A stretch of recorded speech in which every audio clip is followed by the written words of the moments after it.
brought to you by InterSwitch, a value-added transaction solutions you can depend on.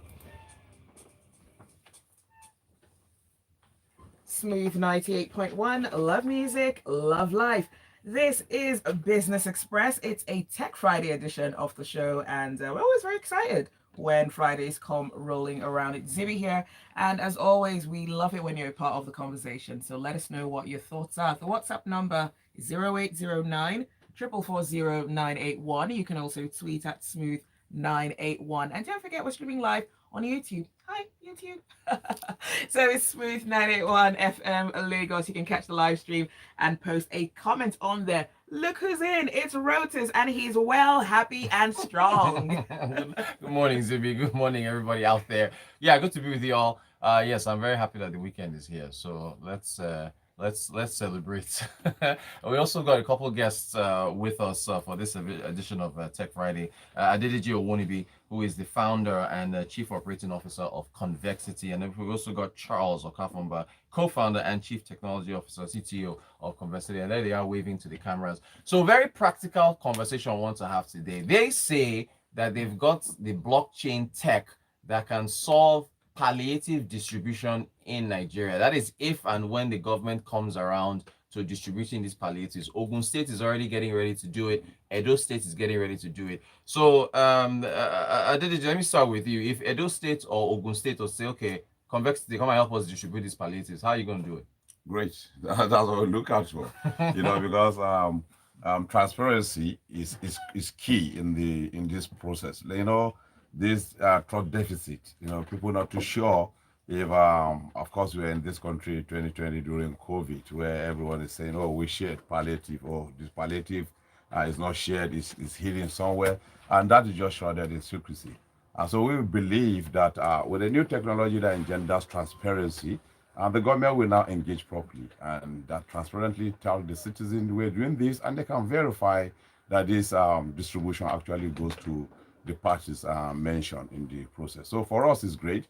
We have crossed the T's, we have dotted the I's, and we are also riding on this transparent technology to make sure that the doubt within the citizenry is curtailed using this blockchain technology. So call it CHATS.CASH. Okay. Yeah, Okay. it's just an acronym: Convexity Humanitarian Aid Transfer Solution, riding on the backbone of blockchain technology. Okay, Charles. So there's an issue of the register, or registry rather, which the government has says is not credible. The social register. How do you integrate to identify and know who the money goes to? All right. So what we built, the register is actually a valid register based on the organization or the agency that actually worked on it. So what we did with our own solution is we created a system whereby you can actually integrate both together. So you have the register on one hand that can be easily integrated to our own solution, and those that have been onboarded via the National Social Register can also be seen on our own platform. And then as the palliatives are being given out to the beneficiaries, you have that record also on our platform itself. So majorly our platform act as the pipeline where the records of those that are meant to get these palliatives are being kept and stored. And then you can easily see who gets what and what they are getting, when they get it, and all that. What about people in? I think most of the folks who are going to be on this register are going to be in rural areas. So how do we solve for that? All right, great. So what we also did was we looked at all this, right? We looked at the literacy level when it comes to tech. We looked at the people that these things are meant to get to. So we devised several channels where they can get this. So we made provision for offline situation, right, where the vendors itself and the beneficiaries can easily still interact. And then one of the channels we actually advise that organizations and the government can use is what we call a paper voucher. Okay. Right. So that paper voucher is like a wallet, and it has QR code on it. So with that now, the beneficiaries can take that to a vendor, an appointed vendor actually, and then it is scanned, and the process of transaction takes place. Then we also made provisions for feature phones, that they can get SMS voucher. Okay. And that SMS voucher, they also take it to the vendor, and then they make their purchase. One distinct thing about the solution is that we move the reward system, right? It's not the beneficiaries don't get the rewards based on the voucher. The voucher is more of like a representation of the reward. So when they get to the vendor gives out what he or she is meant to give, and after doing that, that is when the vendor himself gets to now receive what is backing that voucher.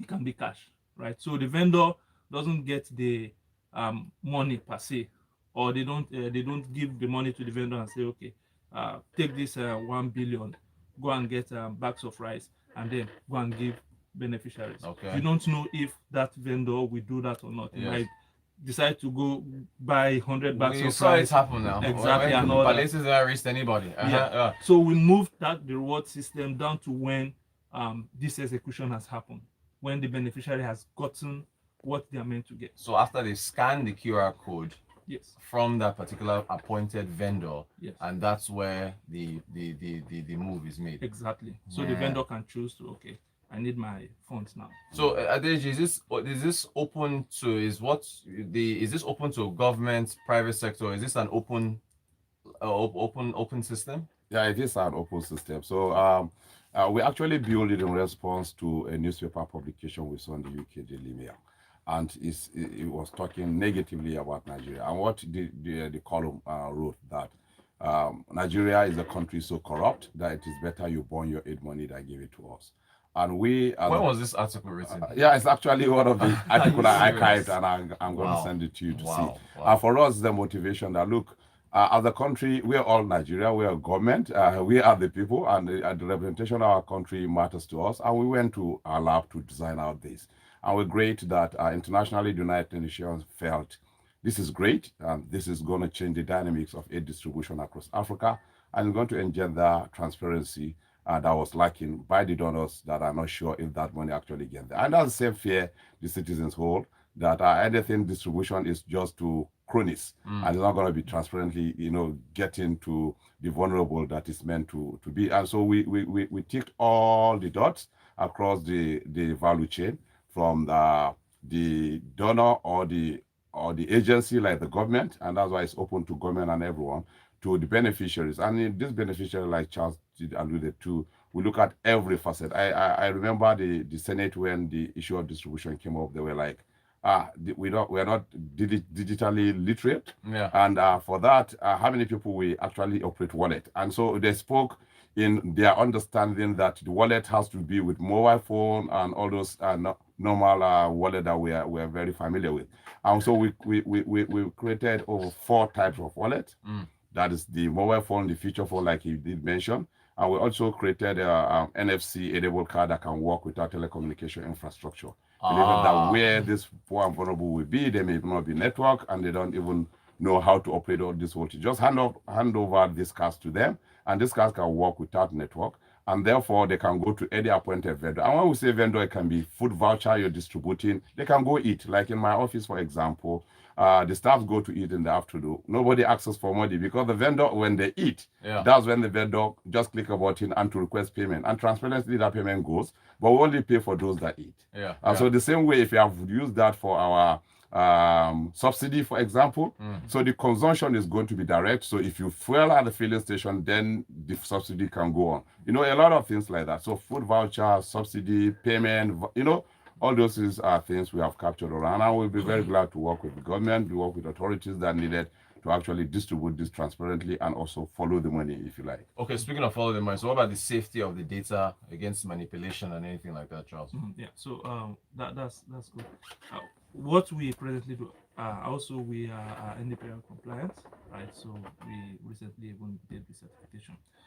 So the data are private, the data are secured.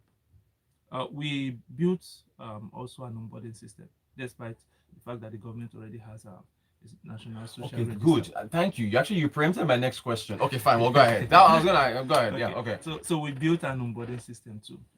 and we call it it's a system that helps with proof of personhood, Aha. right? For us to be able to identify who these persons are, or if this person is a real human. So if Zibby comes to sign up, you're making sure that that's Zibby. Yes, that's right. that's Zibby. That Zibby is a human being. Right. Okay. Right? Okay. So we built what we call a liveness check. It checks that okay, you are a human. It checks your facial expression, eye blinking, and all that. And then we also have different forms of KYC. Yeah. So it can be via the NIN. We integrated the national identity system into it. We also integrated a system whereby your iris, right, can actually be used to identify you. So you have to right? block my eye if you want to, if you want to use the system. Just kind right. So we made scenarios for we made available any scenario that can play out. So Yeah. you can choose which solution you want to make use of to identify the beneficiaries in the system. Okay. Then back to the data itself. Yes, the data are secure. Even technical, I don't want to go to technical. I got you. I got you. Unrest and on transit, right? We ensure that those data are secured wherever we are actually storing them. And then we are riding on the back of blockchain too, right? It's the transaction or the records are also placed on the blockchain. So On those the that need that need access can actually have it. So and there's another feature we built which is more of like there's a public view. If you want to create that transparency, there's a public view of some programs. Let's say the government wants to I don't know how far the government wants to go when it comes to transparency. The people can say, okay, let's go see how many people have actually gotten palliative, their regions and all that. So you can see who have but their personal informations are not displayed, but you know, okay, these are the locations where these things are being distributed. Sorry. Okay. So we also built something around that. We call it geofencing, right? So if the government wants, because one thing about this palliative distribution, you can have maybe a bag of rice that is meant to go to Lagos. The next day you see it in Abuja. Yeah. So one thing we also built was a palliative can actually be geofenced. Yeah. So those that are meant to get that palliative in that region, right? That voucher cannot work elsewhere. Ooh. Only just secluded. Okay. Right? So if you decide to let's take these things that are meant for these people to another location, then it doesn't work. You got we're out of time. Gosh. What's your good you could say?